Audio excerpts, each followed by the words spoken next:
Let's see what's hiding inside this cherry log.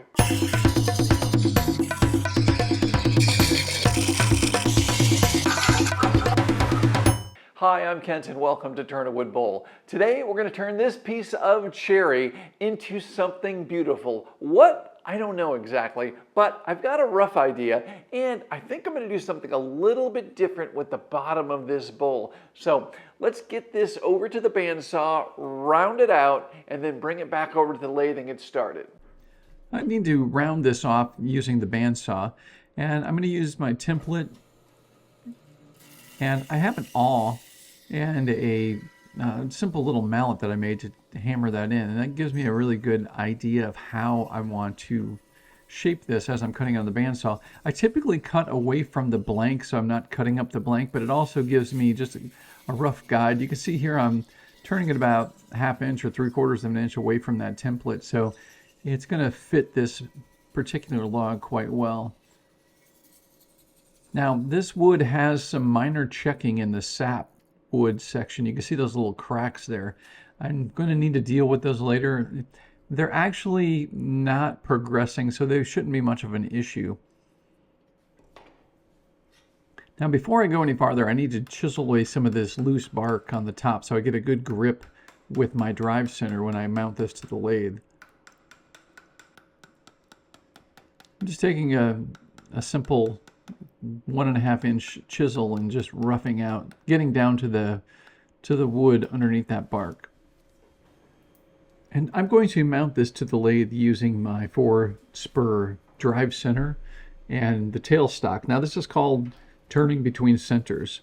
This is typically what we see with most spindle turnings, but this can be done with in-grain turnings with bowls like this. And the reason for doing that is it gives us an opportunity to move the piece around if we need to as we're turning, especially when we're roughing this initial part. So using my 5/8 inch 55-degree bevel swept back bowl gouge, I'm going to rough out the shape of this bowl. Now we're going from this tall cylinder down to the shape of the bowl. And as I'm doing this, I need to tighten that tailstock because what's happening is each time I contact the blank, it's moving just a little bit, and it's also settling into that drive spur. Those drive spurs will dig into the wood each time there's any kind of vibration or movement with this. So I need to continuously tighten that tailstock as I go. It's very important. Now, the tailstock actually has a set screw in it to hold it in one position. I don't use that because I need to know if the tailstock has come loose at all. And the way I know that is if I can turn that wheel like I just did and it tightens, I know that it's loosened up a little bit. If I set the set screw in the tailstock's not going to move any, but the spur drive center and the head of the tailstock, or the quill on the tailstock, will loosen up just a little bit because of the wood movement. So I'm not going to feel that if I set the set screw on the tailstock. So instead, I just let the tailstock stay free, and then I tighten it up as I go. So here I'm cleaning the face of the blank. I want to clear an area so that I can start forming the tenon and the shoulder. The shoulder is going to become the foot of the bowl, or perhaps something a little more elaborate. We'll take a look as we go here. Now I've got some bark areas on the base here, and that's not typically good for making a great connection. So I need to go a little deeper on this face to get down to clean wood so that I can create the tenon.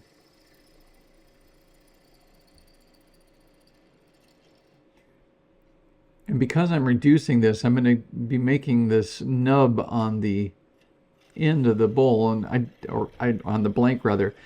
And I don't want that nub to be in my way. I need to have a good solid connection with the tailstock. So I'm just going to part this off using my spindle detail gouge. And I'm going to take that nub out.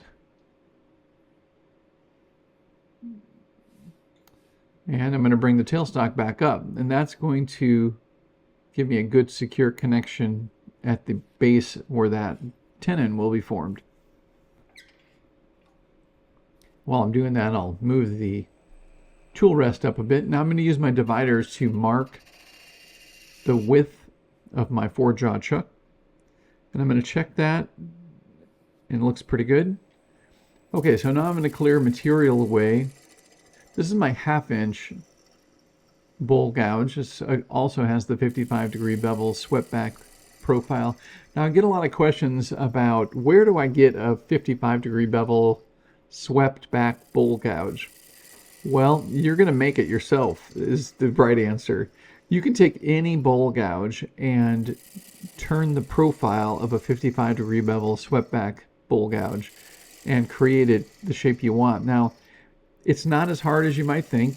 We cover it in my tool sharpening course.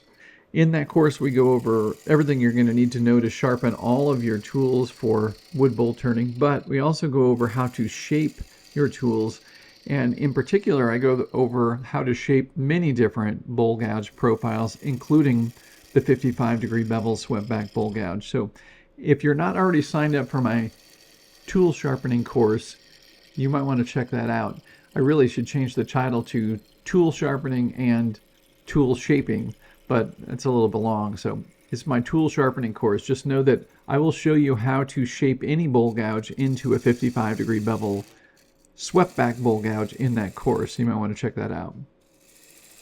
Okay, so now with the tenon and the shoulder established, I'm going to start shaping this bowl. The reason I established that tenon and shoulder first is so that I have a point A, and I simply need to connect point A to point B, and point B is the rim. How that shape is formed and the way the bowl will appear is up to us as the turners, but we basically need to connect A to B, which is the base up to the rim. I also have some bark still on this blank, so I need to remove some more material. Now, sometimes I will actually leave that bark on. It's kind of cool. I don't think I want to do it for this particular bowl, but it's something that you can do. Just know that your side of your bowl may be a little more tender there, and or it may not hold up quite as well if you leave bark on your bowl. But I have left bark on bowls in the past and had good results. So I'm shaping this. Now I'm making this foot, or this shoulder rather, which is going to become the foot of the bowl, a little bit bigger than normal, and I've got an idea here that I want to share with you guys, and you'll see what I'm doing here in a little bit. So I'm making this area a little bit larger, and I'm going to define this and make it really clean by using my spindle detail gouge. I want there to be a nice crisp corner at the base of the bowl that meets this foot area. This is where the spindle detail gouge shines. I can get into that little tight corner and clean it up really well. So I'm back to my 1/2 inch bowl gouge, and I'm basically using a scraping cut, pull cut here to clear away material to form the curve that I'm looking for. Now the pull cut and a scraping cut are not finishing cuts. What I need to do, I'm just using this now to shape the material. I know that I still have that bark that's appearing on the side of the bowl, so I know I need to cut down a little bit deeper. What I'm focused on is just the area right at the base near the foot of the bowl. And then I'll start working my way up the side and continue this curve. Now, this is a shear scrape. When I drop the handle at that 45-degree angle, and I'm switching up to my 5/8 inch bowl gouge, I was getting a little bit of vibration and some chatter noise with my 1/2 inch bowl gouge. And that's a good indication that you need to go up to a larger bowl gouge. The larger bowl gouge is a little more stable, and it will let me do that shear scrape that you just saw without any vibration. So I still have the bark on this side, so I need to clear away much more material to clean that up and to form these sides. So I'm using a push cut. I'm going to bring that all the way up to the rim. Oops, bumped the camera there, sorry. You could really help me out by clicking the like button below this video. Thank you.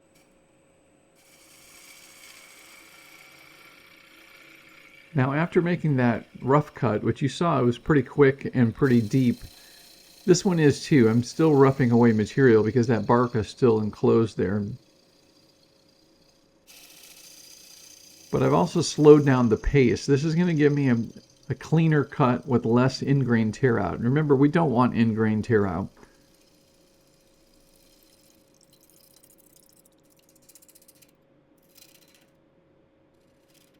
So now that I'm up at the top of the bowl, what I want to do is I want to do a scraping cut using the lower wing that you see here. Just very carefully, I'm going to scrape away material. Now, the reason I'm doing this is that top rim of the bowl right now is uneven. It's just the nature of the log. You're never going to find a log that's perfectly flat. So what I do is I'm cleaning this up, and now I have the rim established. So I've got a clean rim all the way around. Well, there's a little area that's not quite down as far as it needs to go. So I'm going to clear away a little more material so that that edge is all even completely around the top of the bowl. Now I've got my point B. So we've established the base, which was the tenon and the shoulder, as point A, and the top is point B. So we almost have them connected. I've got the rough curve of the bowl shaped out. Now I need to do some sharpening, sharpen up my tools so I can go finalize the exterior of the bowl. Now, sharpening is actually very simple once you have your sharpening station established and you know what you're doing. The only thing we're doing is basically cleaning up the profile on the bevel of the gouge all the way up to the top cutting edge, and that's it. And once this is set up, it's a piece of cake. And again, my tool sharpening course goes over this in great detail, so you can set up a tool sharpening system so you too can sharpen your tools in just a matter of seconds. Now, typically I will do both of my gouges at the same time. I do use my 1/2 inch and my 5/8 inch. Set the depth of the protrusion of the gouge from the jig, and then simply clean up the edges of the bevel, both the wings and the front. There you can see there's a little bit of a edge on the left side. It's not quite clean yet. And there it's very close. A little bit that needs to be taken away. And it looks good. So now we're back to turning. You can see the edges or the sections that I worked here. You can see how I worked the base of the bowl, and there's an area, and you can see where it merges. It's not a perfectly curved, smooth form right now. So what I'm doing is I'm using the shear scrape to blend those areas together. I set the tool rest up so that it's almost perpendicular to the tool as I'm doing the shear scrape. So at the bottom there, you can see how there's that little bump between the bottom curve and the next curve. Well, I'm going to use the shear scrape to just shave away material and blend those areas together. The shear scrape is a great technique to use to really have a very nice refined exterior of the bowl. I've got a video all about the shear scrape. You're going to want to check that out. Just take your time and just smooth out all of this area. Now what I'm looking at is I'm looking at the top profile of the bowl. I'm not looking at the tool when I'm doing this.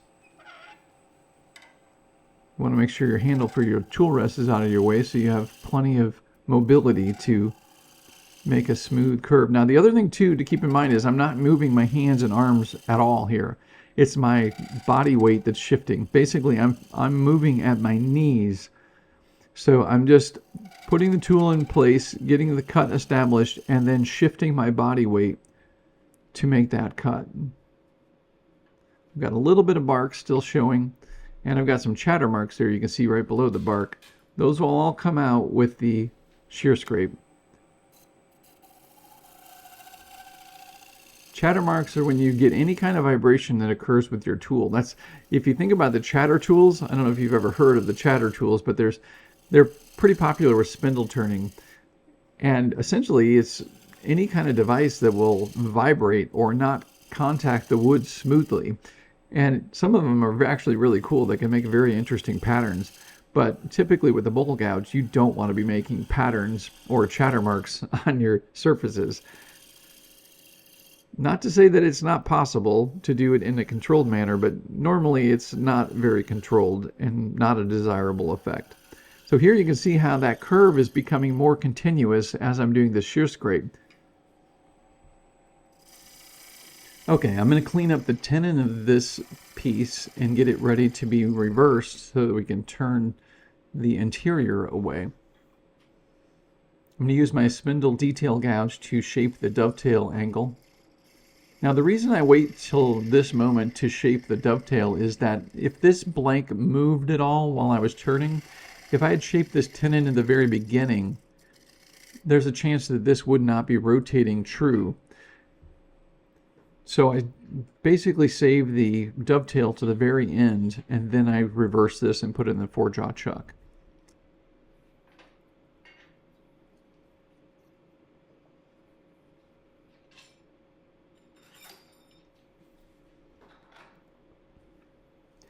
Now this is my 2-inch 4-jaw chuck. It's going to seem a little small for a piece like this. I could have gone with my larger chuck, but I really have something in mind here that I want to do with the feet, and this is going to give me a little more flexibility having that smaller tenon. But I do need to be careful because with the smaller tenon, there's a higher chance for this piece to break that tenon off. So what I'm going to do is I'm going to bring the tailstock up for a little bit and just rough out some material very quickly with the tailstock in place. The tailstock is going to give me stability, and it's going to give me the flexibility to really get in there and be a little bit more aggressive than I could be without the tailstock. For instance, if I was making a push cut like this at a 90-degree angle to the tenon, this is a great opportunity for the tenon to shear off and the bolt to come flying off the lathe. But with the tailstock pinning it in place, it's pretty difficult for that to happen. So I'm using my 1/2-inch gouge here just to establish the rim and make a really nice clean cut. I also like to take the angle of that rim and make it angled slightly down into the bowl. Then I'll continue removing some of this material from the center with the tailstock support. Once I remove this tailstock, I need to be a little bit more careful, make smaller cuts, and apply less pressure. Now, I'm really not applying much pressure at all. I want the tool to do the cutting. If I'm applying pressure, that means a couple different things. It could mean that the tool is getting dull, which means it needs to be sharpened.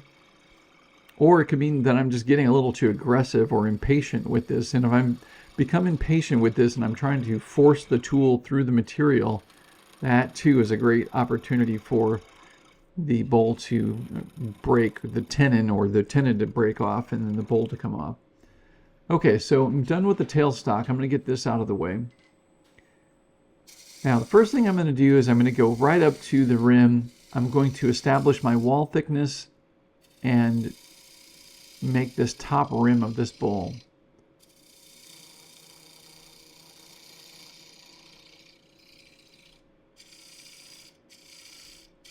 I clear away some material to make a negative space so that I can move the tool around.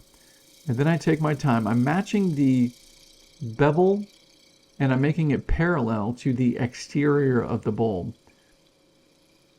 When those two are parallel with one another, that wall is going to be evenly thick all the way through. And it's a good idea to stop frequently and just feel that. See if that area, that wall is becoming thicker or thinner. You want to maintain an even wall thickness when you're doing this bowl interior.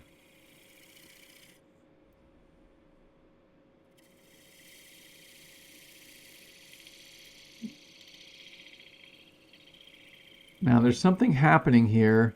See those little ridges on the inside wall? They're very subtle, but that's occurring with the heel rubbing. The heel is rubbing the wood. The cut was fine, but the heel's rubbing the wood, and it's crushing the ingrain fibers in those particular areas.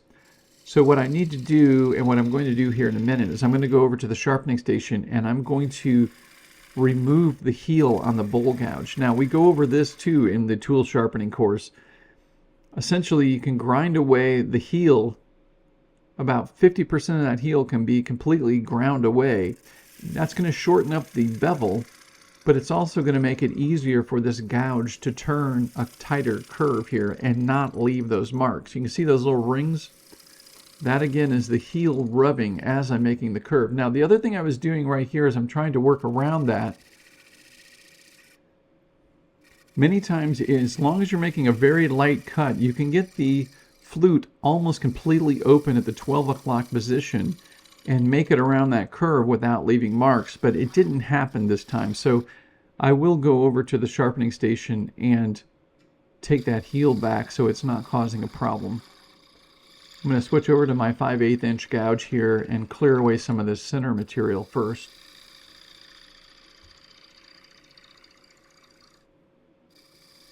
Now this is a piece of black cherry that I got from my neighbor who is taking down a tree. This is such a great species to turn. It's hard to explain, but once this is dried and once you've turned a bowl and it's dried and you've applied finish to it, for me it feels almost like a piece of porcelain. It has almost like a continuous solid feel to it. You really don't see grain lines in it so much. Of course, black cherry is in the fruit family. Fruit trees in general are a great tree to get a hold of. I have yet to hear of a fruit tree that does not turn well.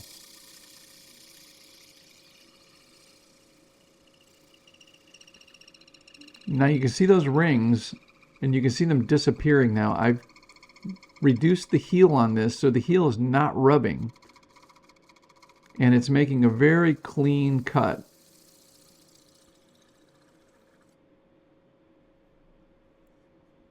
That's what I'm looking for. So just remember, you can remove the heel or reduce the heel on your bowl gouge so that it doesn't rub and cause issues with the inside texture of your bowl. And what it's doing when you're rubbing the heel on the surface of the wood, what's happening is the side grain goes by and it passes by fine, but then the end grain fibers go by and they get crushed or pushed down. So that's what makes that groove appearance. Here you can see I'm using a combination of the open flute. Now the flute can be open like this in these situations when you have a very light finishing cut you're making. You never want to open the flute like that if you're making a rough cut or if you're removing a large amount of material, because you will get a nasty catch.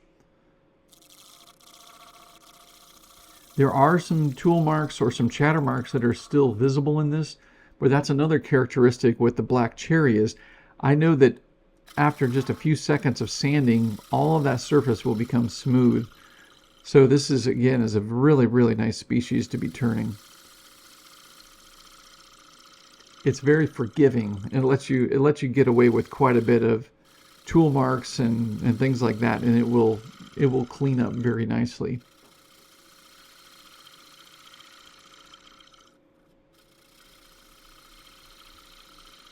So I'm going to further reduce that interior center. Now the center, I don't clear that away at the beginning like a lot of turners do, because I actually use that center for stability and support for the outside walls. With that center and the center mass in the middle of the bowl, it's very difficult for the outer walls, especially for a green bowl with thin walls. It's very difficult for it to flex and move very much. However, once I do remove this center material and bring it down to a certain level, I do not want to return back up to the top of those sidewalls because those sidewalls are flexing.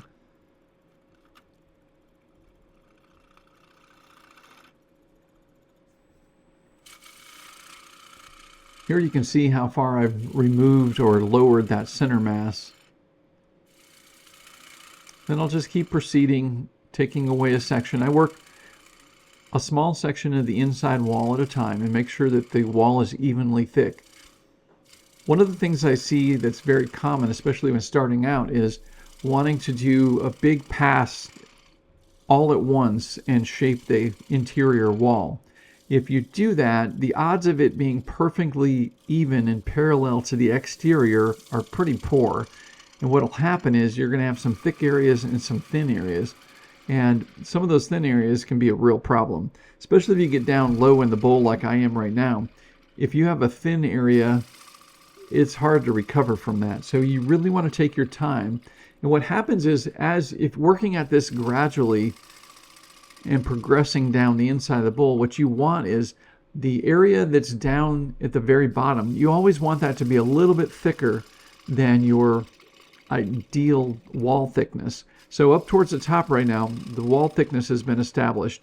All the way down the middle side of the bowl, it's been established. But at the very bottom, you want it to be a little bit thicker. And then what you're doing here is you're just sneaking up on that thickness and matching it to the previous thickness so that the bowl becomes evenly walled all the way down to the very bottom.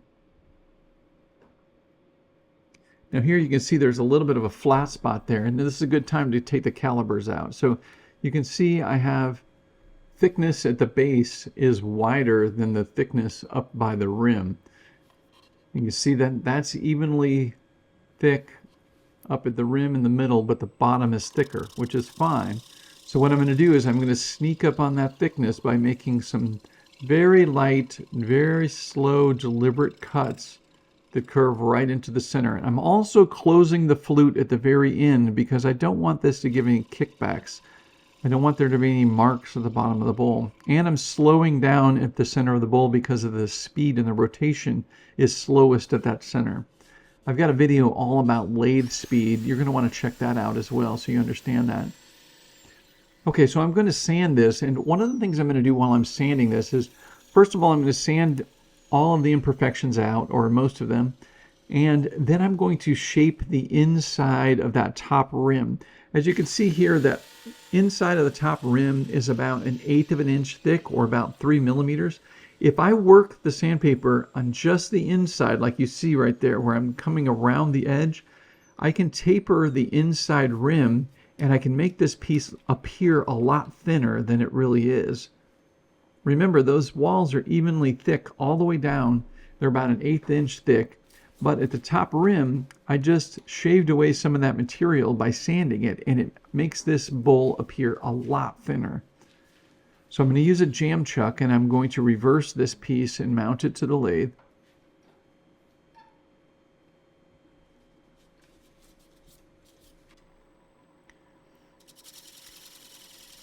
The first thing I'm going to do is clean up the bottom of the foot, the flat portion of the foot. Then I'm going to take the tenon away and get that out of the way. And we're going to do something a little different with this bowl. I think you're going to like it. So I'm going to do the same thing I normally do. I'm going to start removing some of the material in the center of the foot of the bowl. But we're going to be very precise about this. I want to get the wall thickness of the feet pretty much the same as the wall thickness of the bowl. So I'm using a very light scraping cut with the inside bottom portion of the gouge. Here you can see how the heel was ground away. Remember, I used that heel shaping so that I wasn't getting the heel rubbing on the inside of the bowl. It also makes this gouge a little bit easier to get around in this little tight space right now. So what I want to do is I want to get down so that the shape that I'm cutting right here is about this parallel with the curve of the bowl shape. You take your time and you make all these cuts very light. Now I have the flute completely open here. Again, it's very, very, very tricky because you do not want to engage too much material. If you engage too much material, you will get a catch with the flute open like that. I'm going to take the tenon down a bit. What I'm trying to do is match the curve of the bowl so that the curve of the bowl that you see on the sides just flows right through the bottom foot or in the center portion of the foot of this bowl. And it's close, but I can see that it's a little high or proud. It's sticking out a little bit compared to the exterior sides of the bowl. So I need to remove a little bit more material and bring that center down. And what I'm doing and what I'm going to show you guys, this needs to be done precisely. What I'm eyeballing here is I'm trying to get that surface inside to match the curve of the bowl. In other words, if I were to just magically pull this ring off, you wouldn't know that the ring had ever been there. You would just see one flowing curve or like half of a hemisphere. that goes right through the bottom center of this bowl. That's what I'm trying to cut right now.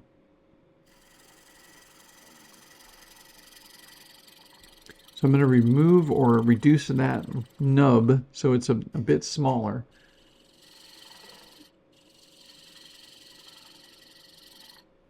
As you notice, each one of the passes or cuts that I'm making is very light. I'm not trying to remove a whole bunch of material at one time. I'm making very, very light passes. And I need to remove a little bit more material. The more time you take here to make this cut, the better results you're going to see with what we're going to do next.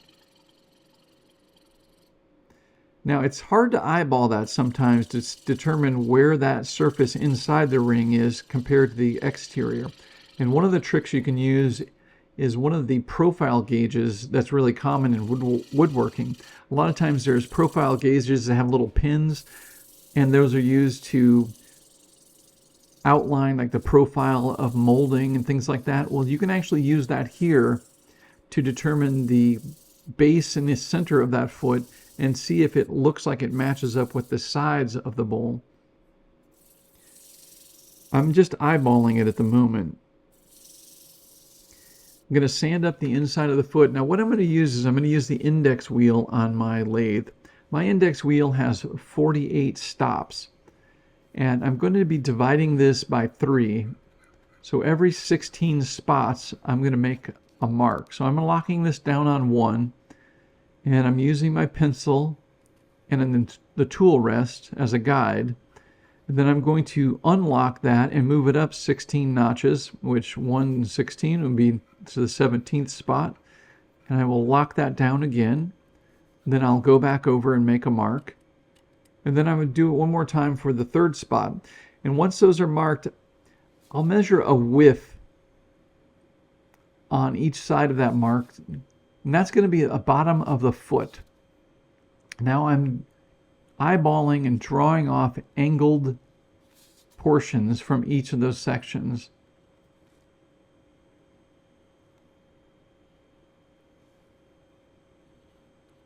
And this is going to be the feet of the bowl. This is actually going to be a bowl with 3 feet on it when we're done. So all of our lathe work is pretty much complete at this point. We're going to remove this nub and clean this up. And then everything else is going to be done by hand. Using my spindle detail gouge, which gets down in there really nice and tight.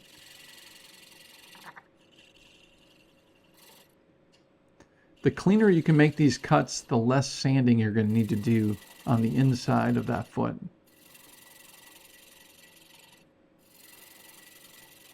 Take your time. At this point, when the nub is that thin, you don't want to start and stop the lathe because the torque can actually break that nub. So I'm just going to keep turning. And then I'm going to apply forward pressure and turn the lathe off.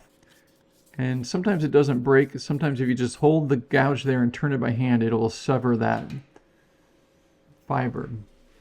Okay, so now we have a bowl with a pretty large foot, but that's going to become 3 small feet.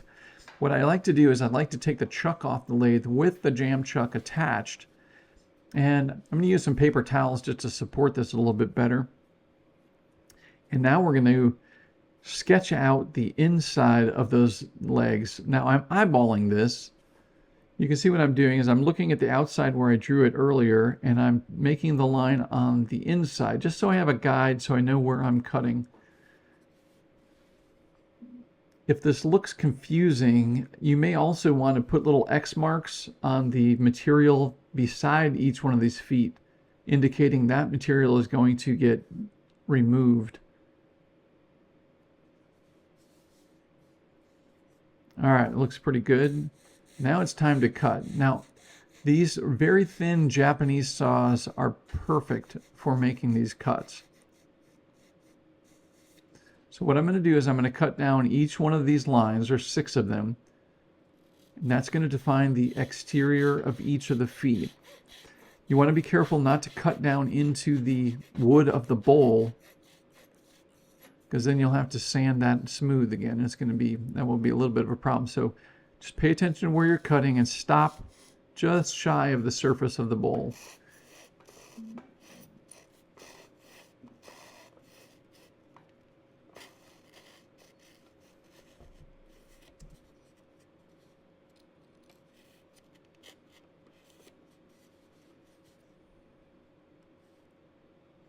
Make sure you're lining up your saw with the line that you drew and the angle at which you're cutting. And just take your time, make small strokes so that it cuts nice and clean.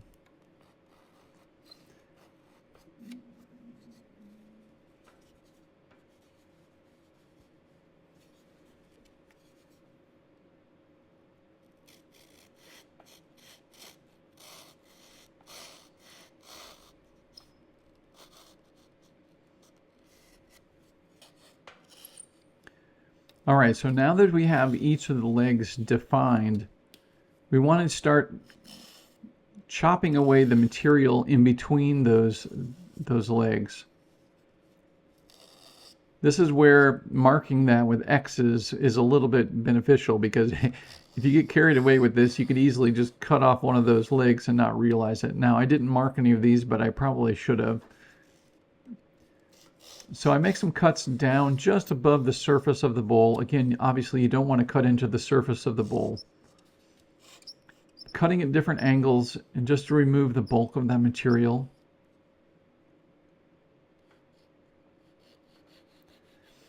When I first saw this technique or figured out how to do this, I thought, well, this is going to be crazy. I don't want to sit and try to shape this wood. I'm not a sculptor. I don't want to sand and carve wood and all this and to use hours and hours of time, but it's actually surprisingly fast, especially with a nice saw like this. And these are really affordable. I'll put a link to this saw in the description below this video, along with all the tools I used in this video. But this saw cuts so smoothly and so clean, and there are a variety of different saws like this, but it just cuts so well that it's kind of effortless. This only takes minutes, not hours and days like I thought it was going to when I first started doing legs on bowls. It's actually not that complicated. It's actually quite satisfying once you get done with the whole piece. So you can see it's a little awkward taking these pieces out and you're left with these weird chunks here. Now, the other thing you want to be careful when you're reaching across the foot of the bowl, you don't want to take out another chunk on the opposite side accidentally. So just go slow, take your time, and remove as much of the material as you can. There you can see between the legs there in the foreground, you can see how the material has been reduced. There's still some shards of material sticking up, but that's fine. We're going to deal with those in a second. I'll show you how to deal with those.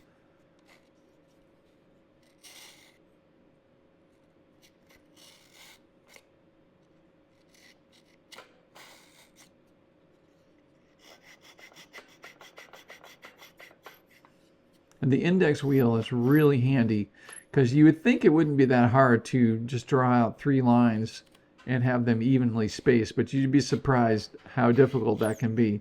And if you're off by just a few degrees, it may look fine while you're doing it, but if you stand back and look at it and you're like, wait a minute, why are those 2 feet closer to each other and that one's farther away? The index wheel is very handy for getting the spacing just right for each one of the feet.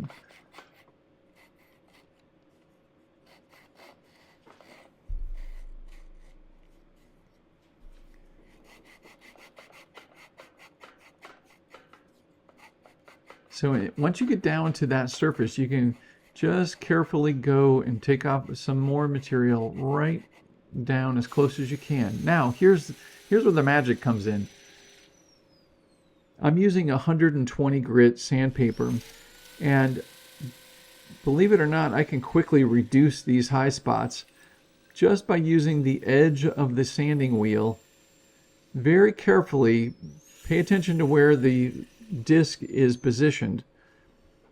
It can take and sand these feet down very quickly. If you bump one of the feet with the disc, it can reshape it very quickly. So you don't want to hit that, but you can see how fast it's removing material at the bottom and bringing it down level to the bottom of the bowl. And also now you can see from this angle, you can see how important it was to turn that inside away to the level of the outside of the bowl. Had I not gone deep enough on the inside of that foot, there would be this great big bump on the inside next to these feet, and it wouldn't have been nearly as easy to sand down. So I'm just going to take my time and I'm going to work around each side of this bowl, and I'm going to remove as much of this bulk material as I can with the coarse grit, or the 120 grit.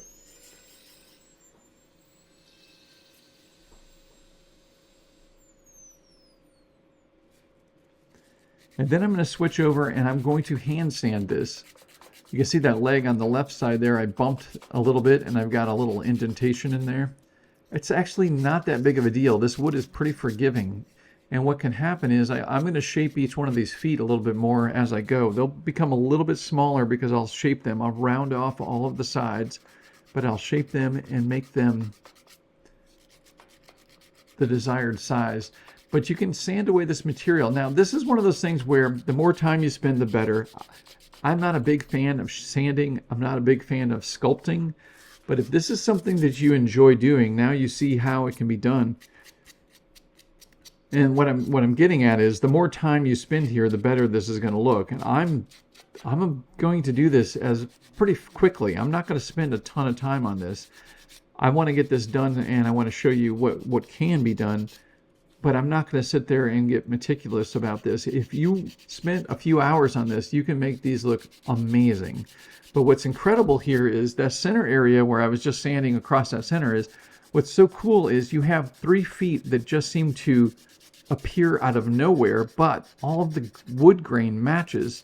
All the wood grain matches right through the bottom of the bowl, across to the side walls, and the grain on each one of the feet matches. So it's not as if the feet look like they've been attached or added onto the bowl, because the grain matches so perfectly. That's one of the cool things about this. And you can see how quickly I've done this all in maybe 20 minutes.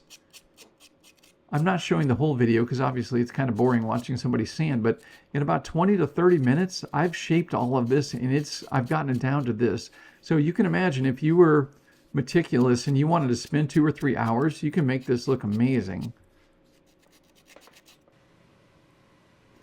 Okay, so I'm going to use tried and true original finish.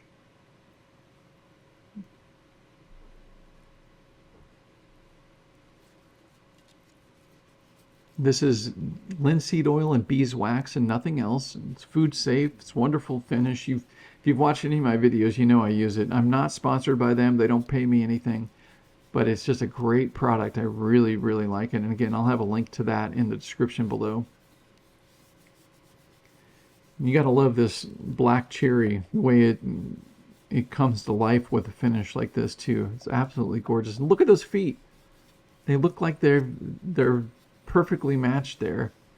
And essentially it's just making the ring foot of the bowl like we normally do and cutting away some of the excess material. Now you do need to make the foot a little bit deeper and larger so that you can cut away those materials, but it's not as complicated as you might think.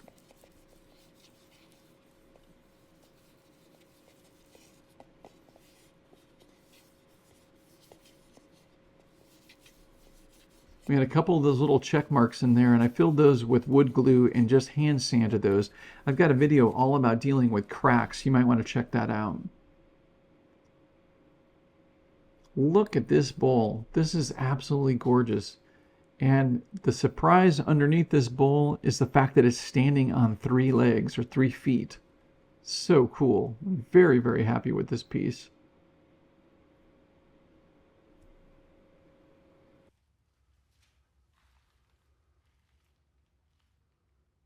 Well, here it is, a beautiful, thin-walled black cherry bowl with feet. Yes, you heard me right. There are feet on the bottom of this bowl. And I got to tell you, I love turning black cherry. Black cherry is fantastic for a lot of reasons, and it cuts and sands very well. So it's a perfect candidate for doing a cutout foot base on your bowl. Now, I hope you guys realize something. I rarely get to illustrate this, but this is essentially what I recommend you guys do with all of the bottoms of your bowls. The curve of the shape of the entire bowl should continue all the way through the bottom portion, even if you're not cutting out the feet. If you're leaving a ring here as a base of a foot of the bowl, that's fine, but the curve of the bowl should continue right through that, as if that ring or the foot is not even there. It's just one continuous flowing curve. So that's the ultimate goal, what you want to strive for when you're turning the bottom of your bowl. And in this case, it's really important because if you don't match those depths, you're going to have a high or low spot, and it's going to be kind of hard to sand those together. So you want to take your time and make sure that this surface level is level with the exterior before you finish turning. And then when you cut this away, it makes the sanding that much easier. So keep that in mind. I was thinking when I was turning this, I was thinking I would hate to have the dilemma of having a whole bunch of this beautiful black cherry and have a cold house that was heated with firewood, and this was all I had, because I think I would have to put on a lot of extra sweaters before I would start chucking this into a fireplace for heat, because this is absolutely beautiful.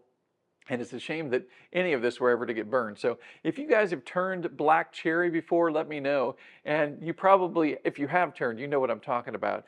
Leave me a comment below and let me know if you're going to turn feet on one of your future turnings, or if you've already turned feet on an existing bowl that you've already made. And tell me what experience you had while turning those feet. All right, guys, I hope you liked this video. If you have, do me a huge favor and click that like button. Yeah, it helps this video, it helps the channel, and I thank you for doing that greatly. Thank you very much. Also, be sure to check out my website, turnawoodbowl.com. Over there, I've got everything you need to know about turning wood bowls. So check it out, turnawoodbowl.com. Like always, thank you so much for watching, and until next time, happy turning.